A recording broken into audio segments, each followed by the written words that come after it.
Esse é o Medcast, o podcast da medicina brasileira. Produzido pelos médicos Daniel Coriolano e Roberto Maranhão, o Bob.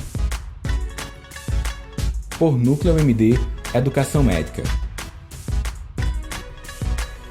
Siga @Daniel Coriolano e @Núcleo MD no Instagram. Oi, tudo bem? Meu nome é Daniel Coriolano, eu sou médico e vou compartilhar com você uma aula que fiz para os médicos da pós-graduação em atenção primária à saúde. Espero que você aproveite o conteúdo onde eu abordo sobre burnout na medicina e o mindfulness, sobretudo no contexto da clínica geral da atenção primária à saúde.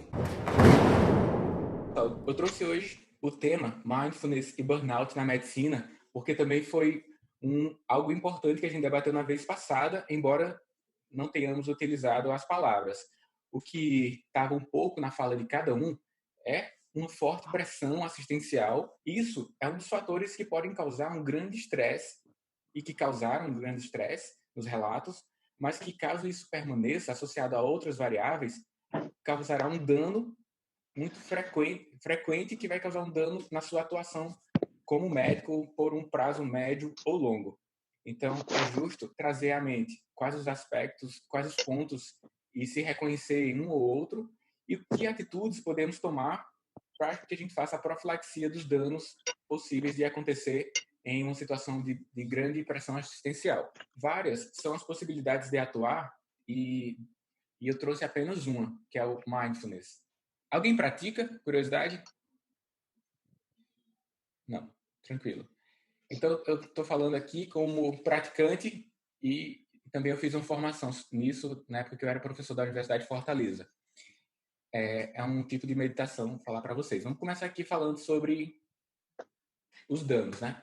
Dentro de condições intensas de atendimento, desde guerra até pandemia de alta demanda, como a gente está vivendo aqui, a gente tem o dano causado pelo evento principal e os danos secundários. O que mais se fala são os danos primários, né? Os danos ocasionados pelo aumento da pressão assistencial, limitação eventual da atuação médica e isso causando estresse. Mas existem os danos invisíveis, os danos que vão acontecer e é descrito na literatura como ondas de danos. Alguém já ouviu falar das ondas após a pandemia ou das ondas aqui? E isso fica um pouco negligenciado em alguns momentos, porque é tão intenso o evento principal que os secundários vão acontecendo e como você tem uma ancoragem numa coisa pior acontecendo, as outras coisas que antes eram ruins se tornam menores frente à grande onda, o grande dano que está acontecendo no momento. No caso, mortes pela Covid-19. Então, eu listei alguns danos invisíveis, mas os que eu trouxe são danos bem já descritos, tá? Por exemplo, tem uma descrição já publicada lá em Londres que houve 25% de redução à busca dos serviços de urgências médicas. Isso podemos pensar que diminuiu a quantidade de urgências, menor quantidade de acidentes do trânsito, mas pode também as pessoas estarem morrendo por falta de assistência. Então, várias coisas estão aí no meio. Só temos o fato, redução de 25% do serviço de urgência.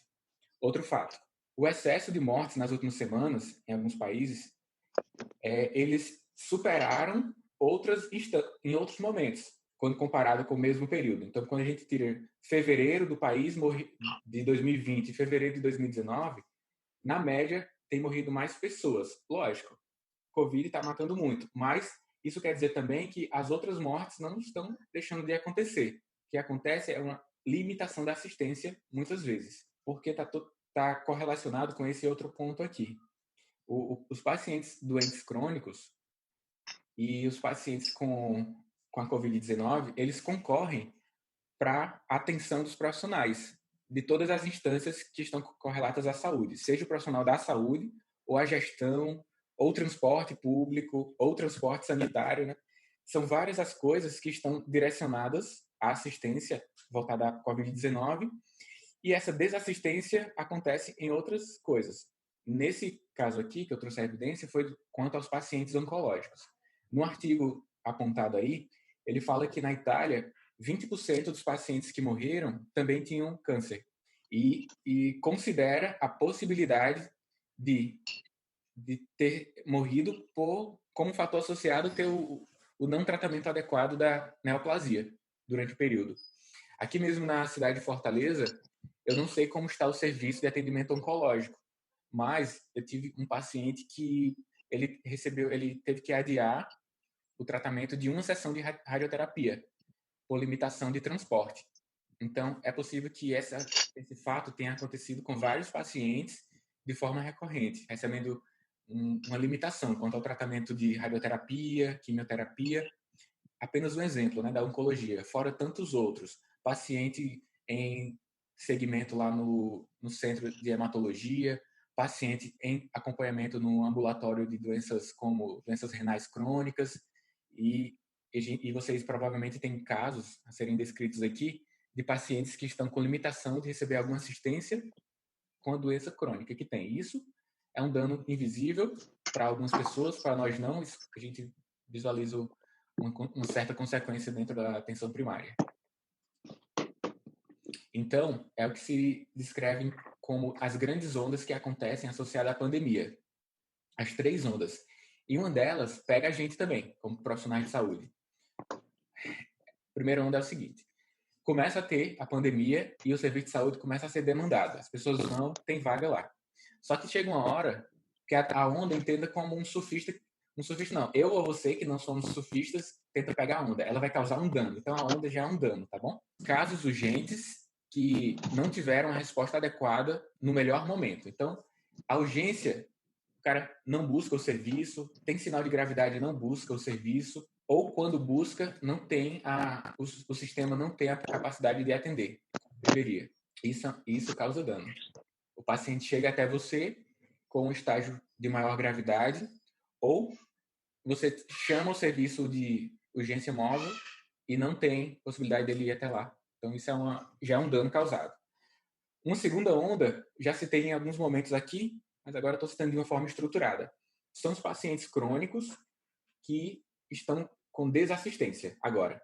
Lembra quando eu falei para vocês, pessoal, busquem com os agentes comunitários se tem pacientes de uso crônico de algum fármaco, hipertenso, hipoglicemia antioral, para que vocês façam uma profilaxia de estresse, já façam assistência farmacológica, porque se a gente não agir nesse sentido, vamos entrar numa segunda onda importante, que é a manutenção dos casos da pandemia, que é o caso primário do dano, mas os doentes crônicos sofrendo pelas complicações de suas doenças, seja os oncológicos, ou seja, doenças cardiovasculares, pacientes de saúde mental com até ocasionando suicídios, surtos psicóticos, causando dano nos seus ambientes familiares, fora as pessoas que já vão ter o dano, que é a terceira onda, que é as pessoas que não têm doença mental e vão ter, ou já estão tendo. O impacto na saúde mental dos isolados. Isso vai acontecer. É da mesma forma que acontece como alguém que não tem uma doença relacionada à saúde mental, aí tem um evento de violência no seu bairro e no outro dia está na unidade com quadros psicossomáticos. Eu fiz evidência em uma área que eventualmente tinha casos de violência durante a noite e no dia havia alta demanda por saúde mental e a quantidade de benzodiazepínico prescrito nas semanas ou no dia após o evento de violência era patente, era muito claro. E a gente está agora tendo um evento que é isolamento, isso pode ocasionar dentro dos ambientes familiares mais reduzidos brigas entre familiares, esse ambiente pode ser saudável para alguns casos, para outros não, e só o fato de estar recluso causar esse impacto mental que vai repercutir na necessidade de assistência em algum momento, médica ou de saúde. E também o burnout dos trabalhadores que lidam com pessoas. Então, lógico, nós médicos e os demais colegas, amigos profissionais da saúde, são os que são mais impactados nesse momento, porque o evento primário é de saúde, não é de guerra, por exemplo, que seria o dano primário lá nos militares, mas o evento primário aqui é de saúde, então nós que somos a linha de frente e lidamos com pessoas, e associado a outros danos, além da saúde mental, que é o dano na economia, que impacta na sociedade, que impacta também, que é um fator que gera violência e aí tudo mais que a gente conhece, né? O dano na sociedade. Então, essa é a terceira onda. E é ela que nos pega mais. Vai passando as semanas e essa pressão assistencial que todo mundo está passando aqui vai de gota por gota, de dia por dia, de paciente por paciente, causando um impacto que em um dado momento vai se revelar. Pode se revelar. E o que tem se falado muito, né? E até virou uma hashtag, vai dar certo, ou então vamos sair dessa. Sim, historicamente, as pandemias a humanidade superou. Estamos aqui como provas, né? A grande pandemia da gripe espanhola matou milhões de pessoas, muito mais do que a Primeira Guerra Mundial, que durou 4 anos. E a humanidade superou, mas existe um termo que é a vitória de Pirro, né? Houve uma batalha entre um historiador que relatou o caso, ele falou isso aí, ó. Se formos vitoriosos em mais uma batalha contra os romanos, os gregos ganharam, tá? Estaremos completamente arruinados. E aí, esse termo, vitória de Pirro, ficou utilizado para situações que você sai vitorioso, burocraticamente, mas sai com grande dano. Sabe aqueles filmes épicos, como Troia e outros 300 de Esparta, que no final, um ganha, né? O filme, para quem foi feito, ganha. Mas existem centenas de mortes naquelas guerras, nos campos de batalha. Fica com a sensação que foi uma coisa boa, mas é ruim para todo mundo. O dano que uma guerra causa. E aí eu trouxe esse termo para a gente comparar também para uma vitória de Pirro, porque, sem dúvida, vamos passar dessa pandemia e a vida vai seguir em um fluxo com o novo normal. Mas não devemos desprezar os danos que a pandemia pode causar. E sabendo, já que a gente tem a ciência a nosso favor, que muitos danos podem acontecer, vamos reduzir esse dano da nossa tropa, no nosso caso, vamos ter esse autocuidado para que a gente vai superar, vai chegar a 2000, em alguma data que terminar a pandemia, vai chegar e estaremos lá mais destroçados ou inteiros, né?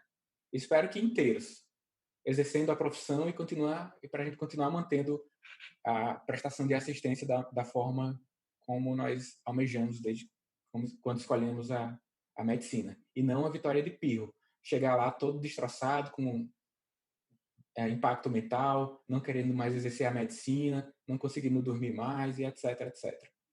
Então é preciso que a gente tenha uma profilaxia agora para a terceira onda. Nós não estamos vivendo uma situação que uma coisa ruim está acontecendo e daqui a pouco acaba. Como às vezes você passou por uma semana muito intensa e na sexta, após o horário de trabalho, acaba. Aí você tem o sábado e domingo sossegado. Não, não é isso que vai acontecer com a pandemia. Vai ser uma coisa bem diluída. E eu achei muito bacana quando esse autor, nesse artigo, descreveu como possivelmente será o segmento aí da pandemia. Eu vou ler. Nós estamos ainda em plena guerra contra a Covid-19. Mas importa referir que, ao atingirmos o pico, o declínio na incidência poderá ser suave e a Covid poderá manter-se por um problema ativo durante um longo período de tempo. Então, não é que do dia para a noite vai parar tudo e está tudo sossegado. As coisas vão, aos poucos, reduzindo de intensidade. Mas, por um grande período, nós teremos o impacto da alta demanda assistencial e isso vai se diluindo aos poucos. Então, é algo relevante que também nos dá a necessidade de atuar frente a isso. Volta aqui, tá? E por isso que tem tudo a ver com o burnout para a gente como médico, que é uma síndrome de esgotamento profissional, contextualizada e caracterizada por 3 grandes pontos. Uma exaustão emocional, além da despersonalização, que aí se manifesta dentro do ambiente de trabalho por uma certa insensibilidade junto aos colegas de trabalho ou junto aos pacientes, e uma sensação de falta de realização profissional. Você começa a se questionar se eu me formei para isso, esse sistema não está fazendo o que era para fazer, o que eu aprendi, o que está no fluxo, e aí fica com a intenção de sair do trabalho, porque você tem uma grande sensação de incompetência, porque percebe que nem tudo depende de você, né? Nós sentimos isso ao longo dos dias, às vezes em um dia e o outro não, e outra gente tem uma grande sensação de prazer porque resolveu o paciente, mas quando essa tríade de exaustão emocional, de despersonalização, não ligando para o paciente nem para os amigos de trabalho, e essa falta de realização profissional se torna uma constante, aí é o burnout mesmo. Não é um ou outro isolado. É tudo junto, por um período de tempo. E o burnout, independente da pandemia, já é bem descrito dentre os médicos que atuam na atenção primária. O problema exerce um forte impacto nos médicos da atenção primária e no sistema. Existe um impacto no sistema também. E eu destaquei 3 aqui. Então, dentro da atenção primária, pode ser que, com a alta demanda de assistência e com aquela tríade, ao longo do tempo, os médicos desenvolvam doenças físicas, transtornos mentais, aumento do consumo de substâncias alcoólicas e outras psicoativas. O impacto também faltando ao trabalho, ou então mesmo em casos oligossintomáticos, já não tem o desejo de ir, já mentalmente já justifica que não pode ir trabalhar. E nós, normalmente, somos fortes nesse quesito, né? Todo mundo aqui com febre, talvez com dor na garganta, ou com alguma coisa que outras pessoas pediram um atestado para você, por isso, vocês foram trabalhar mesmo assim. Tomaram um sintomático e a gente é bem forte nesse sentido. E para o caso do burnout, mesmo com poucos sintomas, antes não tirava você da jornada de trabalho, dessa vez você falta. Além do que, como médico, e com essa falta de ligação e empatia com os profissionais, com os pacientes, você aumenta a prescrição. Em virtude da sua menor capacidade de raciocínio clínico, você prescreve mais do que de costume. Aumento do gasto, então, para o sistema de saúde. Você não quer ouvir muito a pessoa e aí você prescreve, diz para voltar depois, ou encaminha muito, aumentando os custos do sistema. E então, para que a gente ultrapasse aí essa pandemia com uma melhor qualidade, muitas coisas podem ser feitas. Eu trouxe mindfulness para vocês conhecerem e considerarem a prática. Mindfulness é um tipo de meditação. Existem vários tipos, centenas, não sei se milhares, mas centenas. E o mindfulness se afasta de algo esotérico, tá bom? Então, quando a gente pensa em meditação, talvez quem não sabe um pouco sobre isso, associa muito à meditação ou à religião. Mas a estruturação do mindfulness tem uma ligação muito forte com as ciências, com as neurociências. Então, há muitos artigos, doutorados, inclusive, com esse tema mindfulness, e já está bem descrito na literatura médica o benefício dessa prática para as diversas áreas. O que eu trouxe foi os benefícios para as práticas dos médicos e, sobretudo, artigos relacionados à atenção primária. E ela consiste em você parar para meditar e não é que você não vai pensar em nada, é que você coloca a atenção no presente. O Evaldo falou aqui, foge um pouco do tema, mas a prescrição de antibióticos está aumentando nesse período. Talvez no longo prazo pode aumentar a resistência microbiana. Boa consideração, Evaldo. Até porque existe uma limitação do exame físico pela possibilidade de contaminação, e aí você tende a assumir essa atitude do teste terapêutico. Eu gostei da sua consideração também, para além do burnout, né? Porque mesmo que você não tenha a tríade, você está assumindo nesse momento uma prescrição do antibiótico. Foi boa. Sim, então no mindfulness essa atenção é no presente. Não é que você vai parar e não pensar em nada, mas é a atitude no presente, nesse momento. E alguns pensamentos vão acontecer, mas você deve ser gentil ao ponto de não se culpar por aquele acontecimento, por aquele pensamento que acontece de fatos do passado ou do futuro. O mindfulness é uma tentativa de buscar você para o agora. E aí, o que é que a gente tem de evidência que justifica a prática por nós profissionais de saúde, médicos? Esse artigo é uma dissertação de mestrado e ela testou um programa de mindfulness por 8 semanas. Normalmente os artigos eles testam por 8 semanas, que é como se fosse um protocolo já definido. E aí há uma prática de 2 horas a 2 horas e meia por semana do mindfulness. E aí ao final existem alguns testes que você avalia o grau de qualidade do programa de 8 semanas. Então aqui deu o seguinte: nesse trabalho de mestrado, as intervenções baseadas em mindfulness aplicadas a profissionais de atenção primária à saúde podem melhorar níveis de atenção plena, funcionalidade e podem modificar os modos de organização do trabalho, reduzir riscos de adoecimento entre os profissionais. Então, você pode praticar o mindfulness de 2 formas, formal ou informal. A formal é quando você para praticar. Você para, senta ou deita, fecha os olhos e por pelo menos 10 minutos busca ter a atenção no presente. Pode utilizar recursos como meditação guiada ou apenas o silêncio pode ser suficiente. E existe a prática também informal. Independente de onde você está, você simplesmente se prende no presente, ancora no presente. Você está num ambiente de muito estresse, como um ambiente de urgência médica, e aí você pega e traz no presente. Você pegando sensações como é que está a minha respiração, como é que está o meu nível de cansaço. Esses auto-questionamentos trazem você para o presente e não fica levando para o futuro, mesmo que seja um futuro imediato, como o paciente vai morrer, o que vai acontecer, vai me processar. É uma tentativa de trazer você para alguns minutos para o presente, quando isso for possível. Não exatamente na hora que você está atendendo o paciente, mas pode até ser também, se você tiver com falta de concentração, né, junto aos pacientes. Então existe essa prática formal e a informal. A formal é quando você para fazer, e a informal, como nas atividades do cotidiano, você se traz para o presente.